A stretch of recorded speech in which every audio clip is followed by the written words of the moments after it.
Welcome to this event, to NYU and to the College of Arts and Sciences, which is hosting us tonight. My name is Jill Lang, and I'm the director for the Center of Latin American and Caribbean Studies. And we're especially pleased to have you here to join us in the first of what we hope will be many events in which we explore the implications for Latin America, for the region, in all its complexities of this new moment of the Trump presidency and all that that will entail. And we are especially pleased to start that reflection tonight with three very distinguished guests whom I will introduce. They will, so you have a sense of the format here tonight, they will speak for a time, and there will be an opportunity for Q&A, question and answer at a certain point. And I imagine many of you will have a lot of questions on this topic. Let me introduce our guests so you have a sense of the expertise that they bring to this conversation. Jorge Castañeda, to my immediate right, is a renowned public intellectual, political scientist, prolific writer with an interest in Latin American politics, comparative politics, and U.S.-Latin America relations. He was Foreign Minister of Mexico from 2000 to 2003, and in that position focused on diverse issues in U.S.-Mexican relations, including migration, trade, security, and narcotics control, joint diplomatic initiatives on the part of Latin American nations, and the promotion of Mexican economic and trade relations globally. Dr. Castañeda has taught at Mexico's National Autonomous University, the UNAM, at Princeton and UC Berkeley, and is now Global Distinguished Professor of Politics and Latin American and Caribbean Studies here at NYU. Dr. Castañeda was Senior Associate at the Carnegie Endowment for International Peace, was a John D. and Catherine T. MacArthur Foundation Research and Writing Grant recipient. He is a member of the board of Human Rights Watch, and since 2003 here at NYU has hosted Voices of Latin American Leaders. And we consider this in some ways part of that series. A prolific author, I'll list only a few of the titles of Professor Castañeda's recent work. So among those works are Limits to Friendship, The United States and Mexico, written with Robert Pastor, Utopia Unarmed, the Latin America, this is not written properly. I think we can dispense with all of that. Okay, and most recently, Mañana Forever, Mexico and the Mexicans. And welcome and thank you, Dr. Castañeda. John Coatsworth is a leading scholar of Latin American economic and international history, and served as Dean of the School of International Public Affairs at Columbia for 4 years before being named Provost of Columbia University in 2012.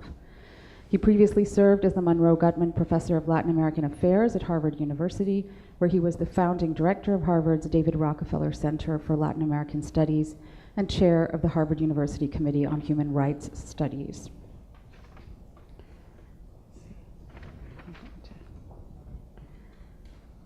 His most recent book is Living Standards in Latin American History, Height, Welfare, and Development from 1750 to 2000, edited with Ricardo Salvatore and Amilcar Chayu.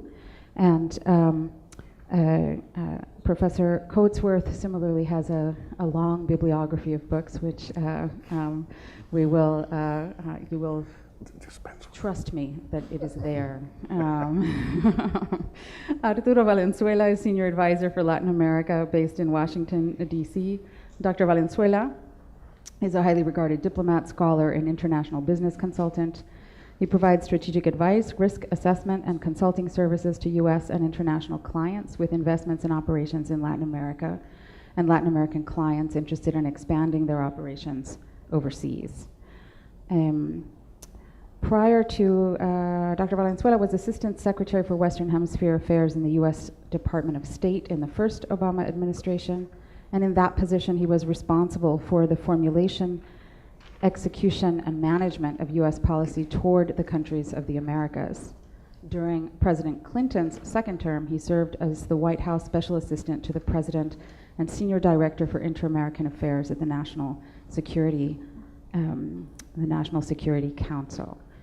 As you can see, we have three very distinguished guests. We'll get right to their presentations. Join me in welcoming them here.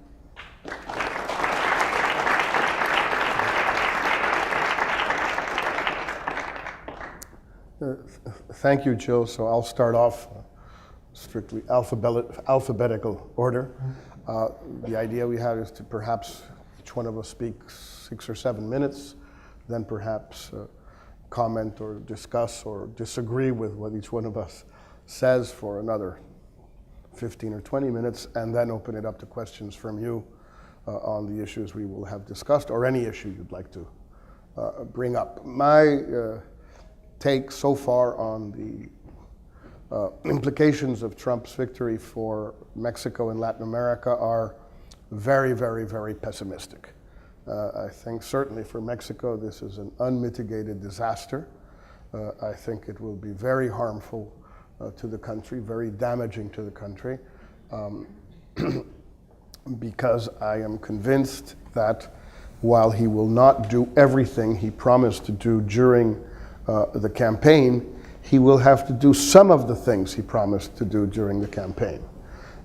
That's the way this works. You can't just say things and have people get all excited about them. Your followers, of course, not the other guy's followers, in this case the other person's followers, and then just make believe that you never said anything.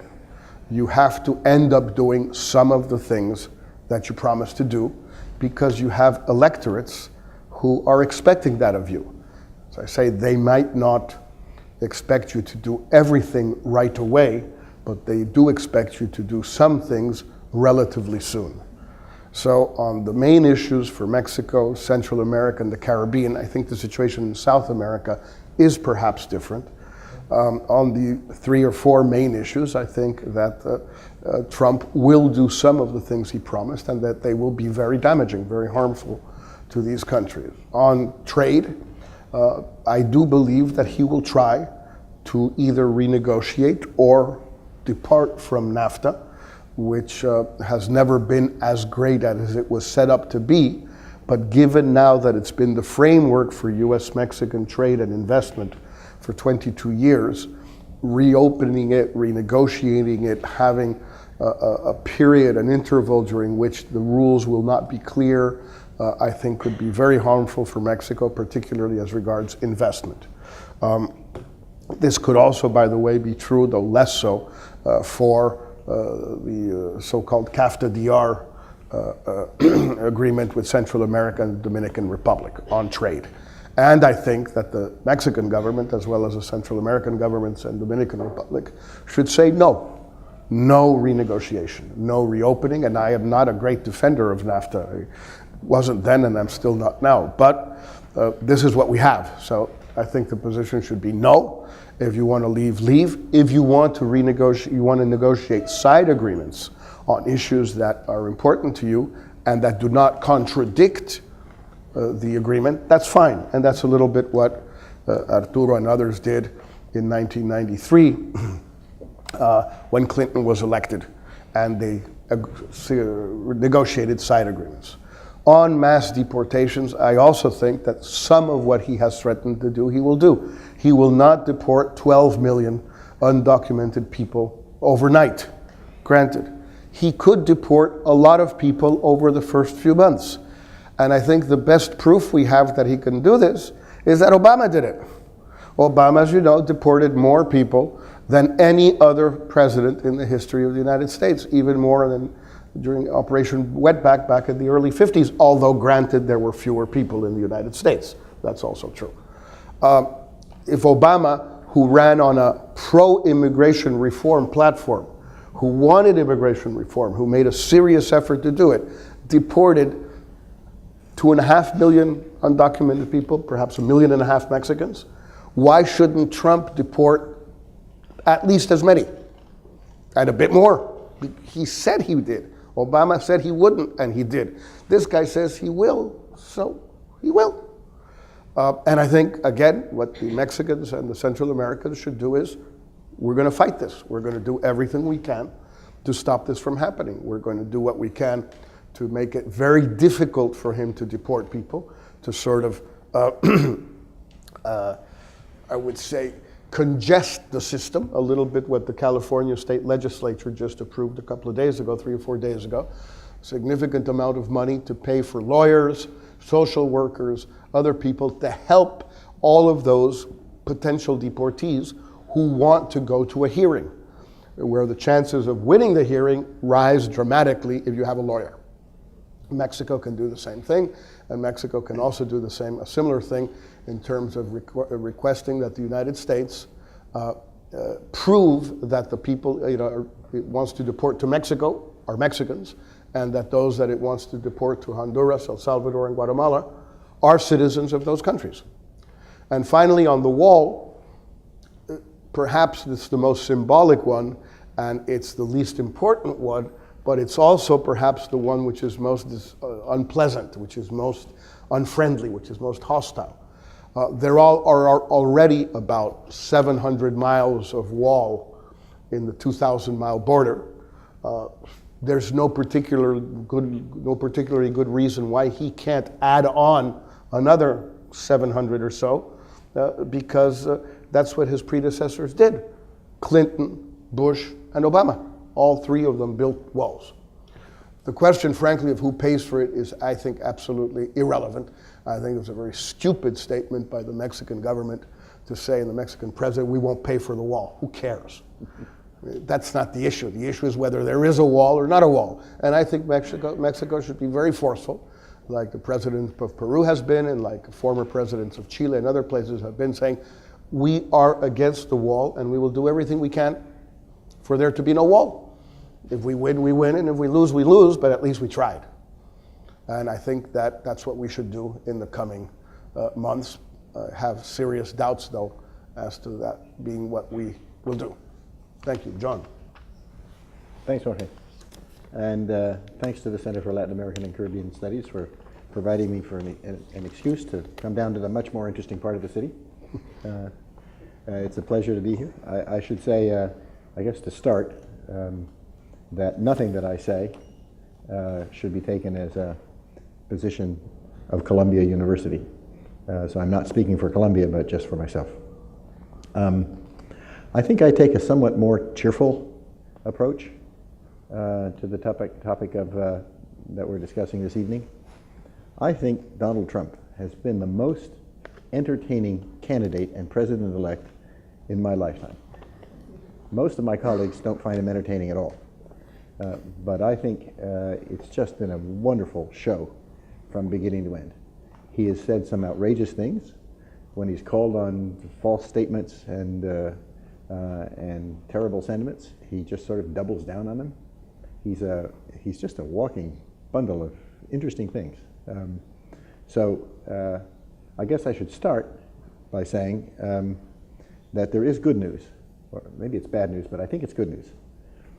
And the news is that no one in Trump's inner circle, no one that he's appointed to a national security post, no one that he's appointed to a post related to defense or foreign affairs, knows very much about Latin America or has ever been there for a very long time.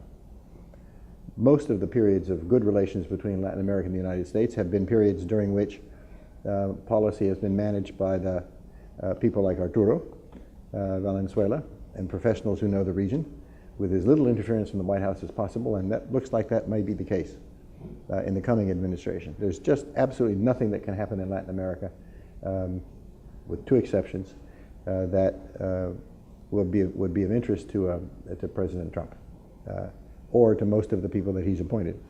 And this, I think, is in general is good news. Let me make just 3 quick points. The first is that nothing that we say should be taken seriously. It's virtually impossible to predict from what we know now what a Trump administration is going to look like in domestic or in foreign policy. So the first point I want to make is that we just don't know. Trump has said a whole series of things about how he wants to change the direction of American foreign policy, to shift back toward a more pro-Russian stance and a more anti-Chinese stance. We've been playing this game for decades and decades. First we balanced toward the Russians, and then we balanced toward the Chinese. And the idea is, in the long run, that balancing them off will produce a peaceful world. I'm not quite sure that's true, but it really is an interesting phenomenon that American policy will tilt toward Russia at a time when Western Europe is in disarray. So a world in which the three great powers are China, Russia, and the US, with the US trying to balance the other two, and the other two trying to balance against us, should prove to be a very interesting period in American foreign policy, but one in which, for Latin America, it's impossible to predict what the consequences will be. If we tilt toward Russia, maybe that means the Russians will give up their idea of recreating a naval base in Cuba. Maybe not. If we tilt toward Russia, maybe the Chinese will start using their enormous economic influence in Latin America, tempered somewhat by the commodity bust that occurred as a consequence of the financial crisis and other issues. Perhaps the Chinese will begin being much more aggressive in the way that they cultivate Latin American politicians and interest groups, but we just don't know. Maybe if they do, it will have no consequence whatsoever for American policy. Maybe the Russians will if we are successful in our efforts if Trump is successful in his efforts to make them more cooperative, they will help us in Latin America against the Chinese. I mean, these are all very strange questions to be asking or to be posing at the beginning of an American administration. We just simply don't know what Trump's geopolitical strategy will be and what its consequences might be for Latin America. And we certainly don't know what the consequences will be of his really frontal assault on the defense and intelligence establishment of the country that's been running the place with a pretty much a free hand, except for the constraints imposed on it by President Obama for quite a long time. So my first point is, don't trust us. We simply don't know. Second point is, Latin America will not be a top Trump priority, except to the extent that Latin Americans are of interest to his domestic focus. Like most first-term presidents, Trump is likely to focus on domestic policy and leave foreign policy to others, to a rather strange group of others, I must say. But in any case, he's likely to focus domestically. That means that unless Latin America poses a domestic issue that Trump feels he has to address, he's likely to ignore the place, which is, given what little he has said, probably a good thing rather than a bad thing. The third point I want to make is that if there are any flashpoints, therefore, likely to occur in American policy toward Latin America over the next 4 years, they're likely to be focused on countries and on issues that have domestic political resonance. So that means Cuba and Mexico. Cuba, basically because the Florida Republicans are still anchored in the 1950s and have criticized Obama's opening to Cuba and the recognition of the diplomatic relations with Cuba. So Trump may feel under some pressure to do something about Cuba, but in a particularly delicate moment in Cuban history. The potential for destructive behavior on the part of the American administration, I think, has never been greater. And destructive behavior that could derail, or at the very least make much more complicated, Cuba's peaceful and so far reasonably successful transition to a different kind of society and politics. So I think Cuba is likely to be a flashpoint, and it's a point at which the Trump policy could be quite damaging and destructive. The other flashpoint will, of course, be Mexico for the reasons that Jorge has just suggested. But even there, I think I take a somewhat more optimistic view, partly because of NAFTA and partly for other reasons. We are now in a situation where there's very little that the United States can do to Mexico or about Mexico that would damage Mexico without causing considerable costs and harm to interest groups, to domestic interest groups. So if we impose constraints on immigration, and begin deporting people, the domestic economic as well as political consequences will be quite great. If we start building a wall, I mean, that just invites the Mexicans. If we build a fence, then the Mexicans, a Mexican entrepreneur will no doubt establish a factory right near the border to produce wire cutters that can get through the fence. And if he builds a 20-foot wall, another factory will go up producing 20-foot ladders. I mean, it's just silly. There's not very much that a wall would accomplish, and it seems to me that this is more symbolic than real. If he wants to negotiate NAFTA, or impose taxes on American enterprises in Mexico to force them to come back, the consequences here will be destructive, and job losses will occur simply because the major impact of NAFTA was to create net, according to the best study I've seen, about 200,000 extra jobs in the American economy. If you attack NAFTA, some of those jobs are going to disappear, and the production chains that link the Mexican economy to jobs in the United States will disappear along with them. So I guess I'm not so pessimistic as Jorge is.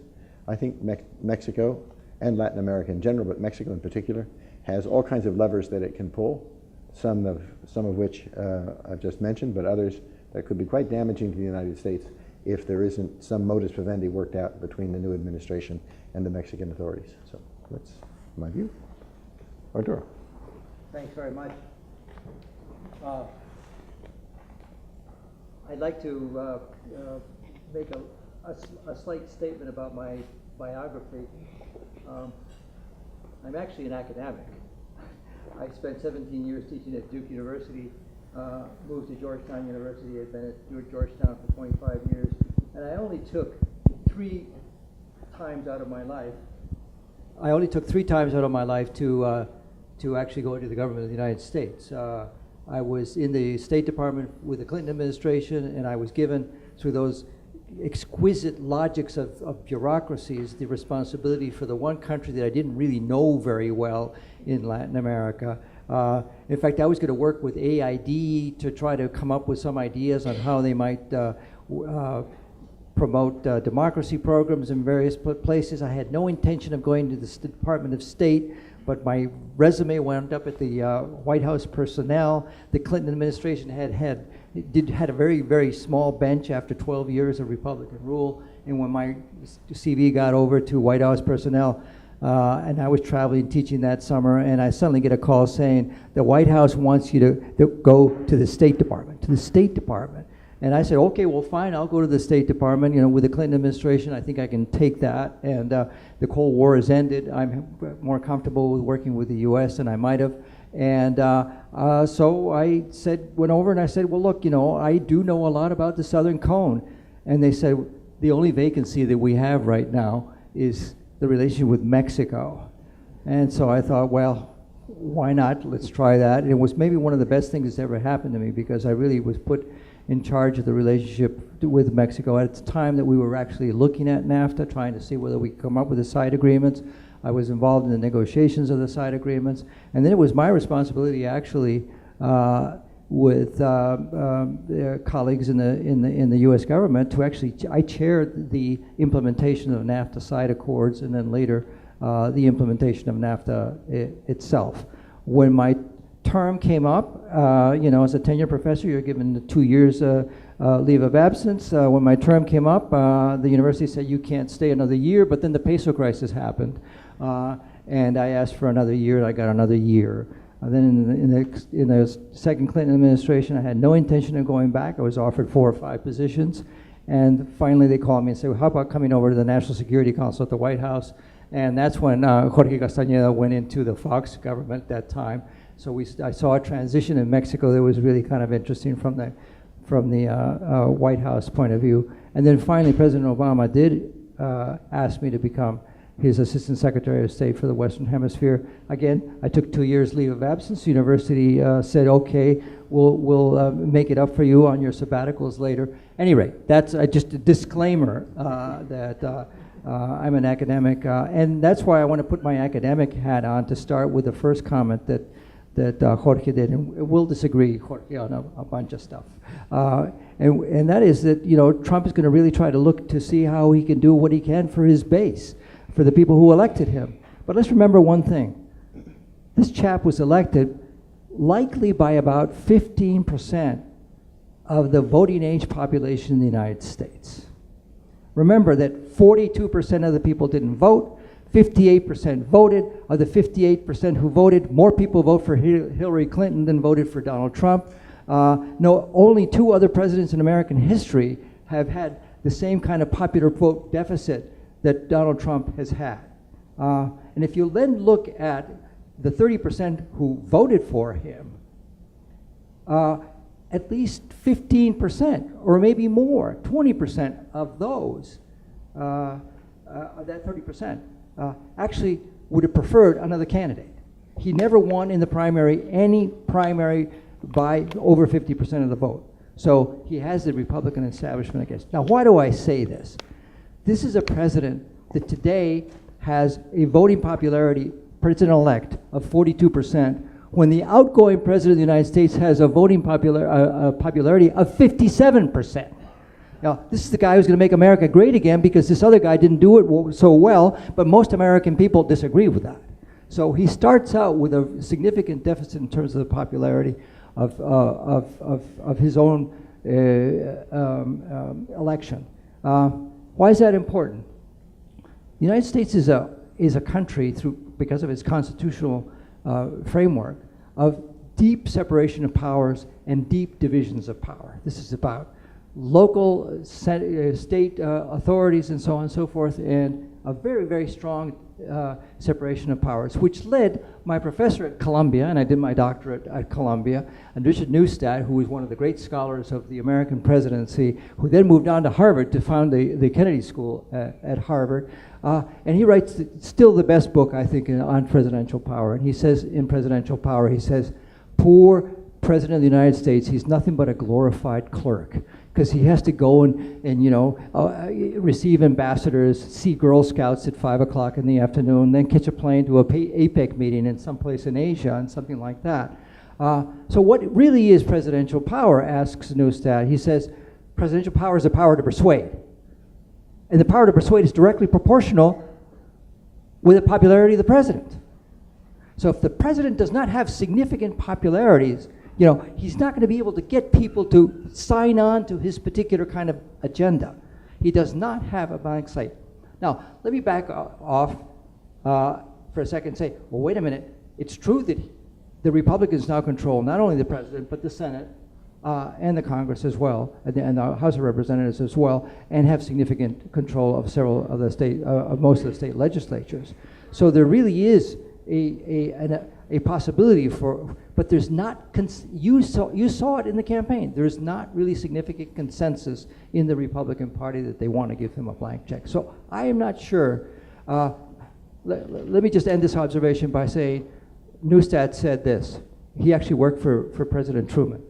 And the day after Eisenhower was elected president, Eisenhower was in the Oval Office at the presidential desk, and Truman says, poor Ike, he's going to come in to this Oval Office, he's going to sit at this desk, and he's going to say, do this, do that, do this, do that, and nobody is going to do anything. Now, I don't want to exaggerate. I think I'll move over to NAFTA now. There are things that the NAFTA is not a treaty. NAFTA is an agreement. And that's a very important thing. Now, US WTO commitments are treaty obligations, and those cannot be done by a president. But the NAFTA accords were done under Trade Promotion Authority, therefore it doesn't have treaty obligations. And according to Article 20 of NAFTA, the President of the United States can basically announce that he's going to withdraw from NAFTA. And he can sort of give what is a 2-month period or something like that in order to do that. But, so what? What if he withdraws from NAFTA? The key is whether or not whether he withdraws from NAFTA, the key is whether or not he's actually able to put into place higher tariffs on Mexican goods, And Mexico does export a lot of stuff to the United States. But guess what? The United States exports more stuff to Mexico than Mexico exports to the United States. And 20% of all the exports from Mexico to the United States are made in the United States to start with. And 80% of all exports to the United States are intra-firm transfers. That is, transfers into companies in the United States. So to pick your point up, to end the NAFTA relationship with these extraordinary production chains and so on and so forth that are taking place would be nothing but shooting himself in the foot. And this president, who right now is really quite confused about the facts of a lot of these sorts of things, is certainly going to hear from the U.S. automobile industry and all kinds of places like that who are going to say, we are now one of the most competitive automobile industries on the planet because of the North American production chains. You disrupt these production chains and you're going to just simply throw out of work many more people. By the way, just go to the state of Ohio. What is the state of Ohio, which Hillary Clinton lost? Whatever it's 50% of the exports to the state of Ohio go to Mexico. And they are to go into goods that then come back into the United States to be part of this production change. Anyway, so it's going to be difficult for this chap to push back on NAFTA. Now, what can the Mexicans do? And I think, you know, I agree with Jorge on that. They can't just sort of sit back and say, bueno, si quieren negociar, negociemos, perfecto. That's not what they really ought to do. They ought to say, okay, you know, if you're going to come out on NAFTA, well, what are we going to do? We'll have to put our countervailing tariffs on it. So what about the state of Ohio? What does Ohio sell? Engine parts for airplanes. We want to see the 45% tariff on that if the President of the United States does 35% tariffs. By the way, he can't even do that because he would violate the WTO agreements, which are treaty obligations of the United States. So the constraints are enormous on this president who doesn't really know what he's doing and has president-elect and doesn't really have a clear idea of what the facts are. So this is really a work in progress, folks. And I guess I take up your first point right here. We don't really know what's going to happen, but the chances are for this guy to come in there and think because he's president of the United States, he's going to somehow be the chief of the world, he's got something to learn about how politics really works. You don't run, you know, a country as complex as the United States like you run your own real estate business. Let me see. Deportations, I agree with Jorge that could be complicated, but you've seen in the news all the sanctuary cities across the country are basically saying, and this is a really serious issue for many Republicans, you know, should the federal government really be instructing a local police on what to do? This is really a federal issue. You can't on the one hand argue that we need to celebrate states' rights and support states' rights, which is one of the platforms that comes out of the Republican Party. On the other hand, sort of say that the federal authorities are going to be able to tell you what to do in terms of things like deporting these folks. And many of the people who were deported were criminal aliens. I don't want to get into the facts on that right now. The real issue is that the flows of immigration in the United States have gone down significantly. You know, in fact, they're negative at this particular point. Let me see, what else could I add to this? What about Latin America? What about Latin America? We don't have a clue yet because the sub-cabinet people that would be doing the Latin America policy are just simply not there to be seen. And in fact, one of the things that's interesting is that the key core, fairly conservative group of people who worked with the second Bush administration and maybe even in the first Bush administration, you know, bailed out of supporting Donald Trump. Roger Noriega resigned from the Republican Party and he registered as an independent. So the people who are backbenching in terms of Latin America policy are people we don't know who they are. Now, I tend to agree that Latin America will be of second priority, and maybe that's good. You know, if it's of second priority, you know, don't mess with us, right? You know, don't tread on us or whatever. Now, I do worry that there are some places that they're really, really in serious trouble, though. Venezuela is one place that is imploding as we talk today. It's a country that is not characterized by authoritarianism, but it's a country that's characterized by chaos at this particular point. And it may be one of the great defaults of history. Frankly, I'm more worried about the prospects for Mexico right now, not in terms of what might happen with trade, But with the whole business of what's happening with the financial situation, with the collapse of the peso, I was there in 1995 when the peso collapsed, and President Clinton had to come up with a support package for Mexico of $40 billion, including $20 billion that had never been used before by the Exchange Stabilization Fund, which the president could do. This president is not going to come to the rescue of Mexico if there's something like that. And mind you, the private sector alone in Mexico owes $90 billion debt, has a $90 billion debt in dollars that they have to pay back. So there's something could be really quite serious. I'll end with that because otherwise we want to come back and have more of a discussion. Thanks very much. You want to, John, you have something to respond before I respond to both of you? So I think Ganging up on me here? I think Arturo was right about the limited powers of the president. Someone once, I forget who it was, someone once suggested to me that if you take into account the deep government, that is the people that are running all of the key agencies and stay there for through many presidential terms, and you add on all the senators and congressmen that are in Washington for decades, the president begins to look a little bit like an assistant professor. And the other folks that are in the government, the senators and the congressmen and the people that run the agencies, they look a bit like the tenured professoriate. So the tenured professors watch the president and they indulge him and they do things if they're asked to, but more or less on forbearance because they know that there's going to be a turnover pretty soon. And I think Arturo is right that Donald Trump is just about to run into the tenured professors, and they are a formidable bunch in Washington. Yeah, I mean, I really hope you're both right, but my doubts are somewhat aggravated by the fact that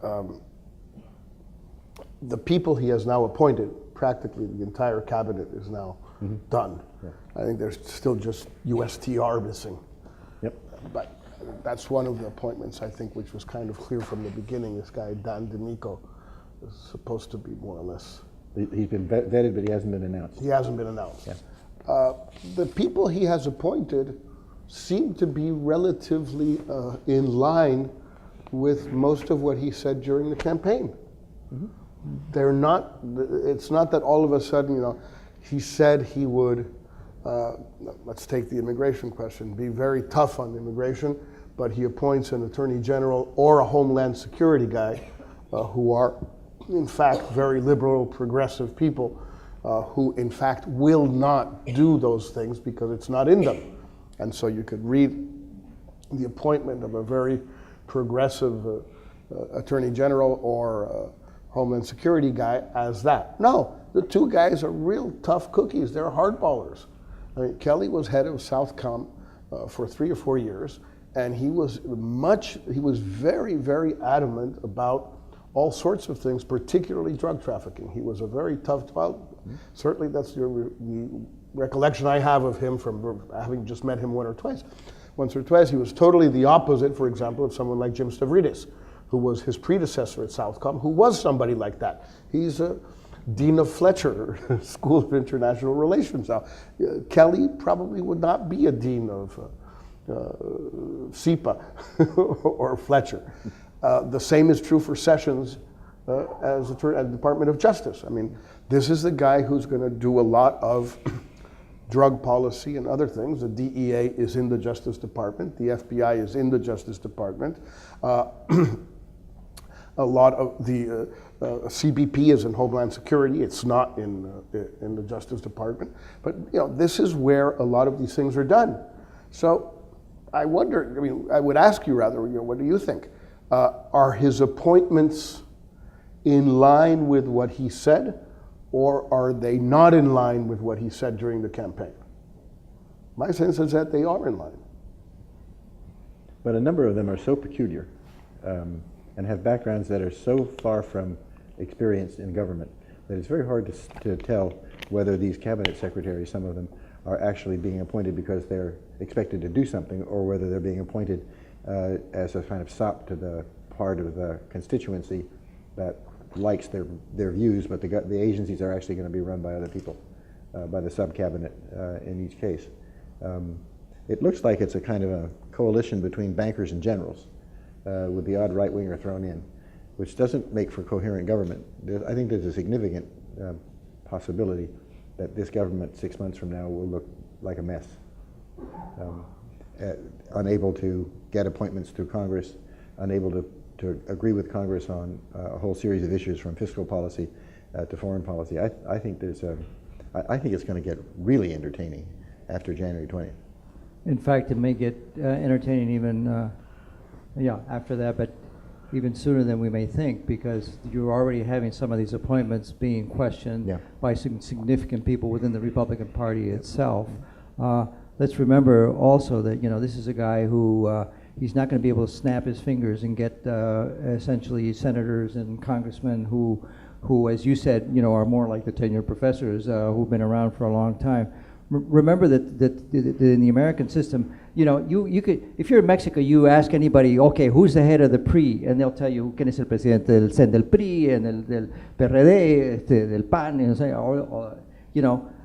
you ask most people here, who's the president of the Republican Party and who's the president of the Democratic Party?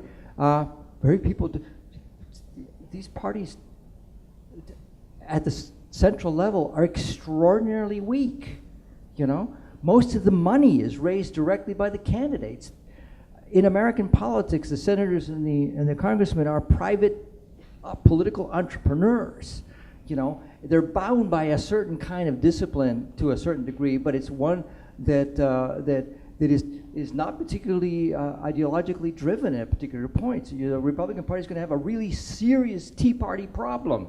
And they're going to have a Tea Party problem on the one hand, and then they're going to have a Trump problem on the other hand. And so I am not so sure that in fact you're going to be able to, and I agree with you, these appointments are fairly deplorable, if I might use that word. But the truth of the matter is that some of these people also have no experience with dealing with complex political agents. Max Weber taught us a long time ago, in his classic essay on politics as a vocation. And Jorge knows this well because Jorge's a good politician. To be a good politician takes a tremendous amount of skill, and it's very, very different than running ExxonMobil. I can tell you that. It's very different than running ExxonMobil. And what is the State Department? The State Department is an organization that has 50,000 people working for it. The bureau that I headed, the Latin America Bureau, which is the second largest in the Department of State, has 500 people in Washington, and it has 8,000 people in the various different sorts of embassies throughout the Americas. That's a large organization, and they're in all kinds of different places. And these people, what do? Do they just sit around waiting for somebody to give them orders? No. They have rules, they have procedures, they have traditions, they have history, they have laws. I can tell you this, as assistant secretary, often some people would say, we can't do this sort of thing. And you might want to try to push back on some sort of things, but you'll immediately run into maybe the L Bureau, which are the legal types, which will come down and tell you, you can't do this, that, or the other. A little bit, remember when Trump got a call from Taiwan? Everybody went, what's going on right here? Well, that's pretty serious stuff. It's going to happen to these cabinet officials as well. It's an enormous bureaucracy. These are people who have been schooled in what you might call the liberal international order that comes from World War II. And this president wants to push back on that liberal international order, and I think he's going to have a very hard time actually getting his way done. Should we open it up, Jill, to questions for if you would?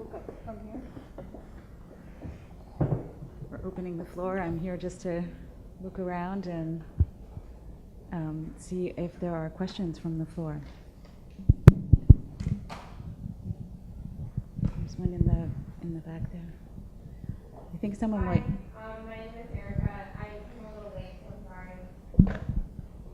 I'm sorry if I missed anything. I'm interested in effects on agricultural policy and immigration with the new administration in Mexico, and I'm wondering, I guess where you see the connections between those things and how you see that going over the next year and over the next 4 years. On immigration? On the effects of immigration policy on agriculture in this country.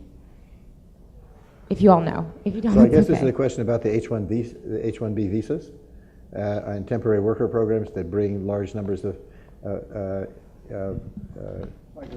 migrant workers from Mexico to the United States for seasonal work. It's very hard to know. Trump hasn't said anything about it. The number of visas that have been granted over the course of the Obama administration has increased something like 2.5 times, which is part of the reason why the net flow of Mexicans in and out of the country is close to zero now, since there are so many that are entering legally with temporary work visas. We have no idea whether Trump is going to end that or not, but if he listens to big agro-business, he will continue to increase the number of visas. Let's remember that 1 million people cross the border between the United States and Mexico every day. Every day. That's still close to 400 million people that cross the border every year. It's one of the most dynamic economies in the world. And these are legal crossings that we're talking about. So a wall and all that kind of stuff just seems like a fanciful mistake. Another question? One question is, just to be a little optimistic, I understand, I'm no fan of Trump, but can we build a case for an upgrade on NAFTA? If we're going to renegotiate this, is there a case to read into it new things that could actually upgrade it and make it a better deal? Of course, you have to have Trump's support on it, which is weird, but being positive here. Well, I mean, I certainly, would not mind adding things to it that were not included from the beginning.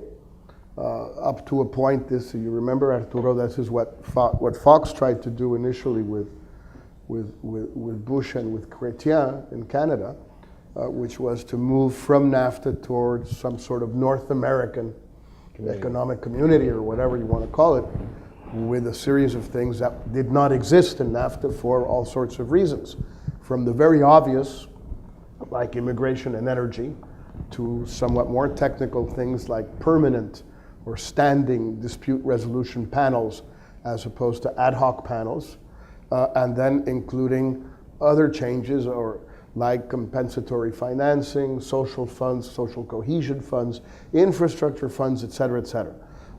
That largely got nowhere, mainly because, by the way, the Canadians were the most hostile to it. But maybe today they're a little bit less so. The problem is we don't know, as both John and Arturo said, what Trump has in mind. If, for example, not leaving aside all of this, what he has or his people have in mind is some sort of way or some sort of salary negotiations within industries, so that the gap narrows, and so that at the same time, U.S. firms can continue to be competitive, but without paying the incredibly low wages that they pay in Mexico to Mexican salaried workers. That's a renegotiation, or whatever you want to call it, that I would be very happy with. And I think there's something along those lines probably should have been done a long time ago. But no one really knows what in the world he has in mind, except reducing the incentive for American companies to move jobs to Mexico. He has, unfortunately, and this is where one despairs a little bit about the rather rank ignorance of, he has the conception that because NAFTA was signed, jobs went overseas and went specifically to Mexico. Of course, jobs went not just to Mexico, but to Vietnam and to China and to all kinds of places in the world. He also misses a key point, which everybody who studied this sort of issue. Jobs have been lost in industrial America, not because of trade. Trade maybe accounts for less than 20% of job loss. The jobs have been lost because of productivity, because of innovation, because of robotics. We're all going to be replaced by that. Professors, someday we will sit here and we'll wink at you and stuff like that. We'll be robots, and we'll be unemployed as well, right? Including the professoriate, right? The assistant professors will all be robots. But you know, those are the realities of this North America. And what he hopes to do is to go back to the autarkic America. That is the America of the 1950s, where the percentage of GNP of the United States was about 30%. And today, the percentage of GNP, that is in trade,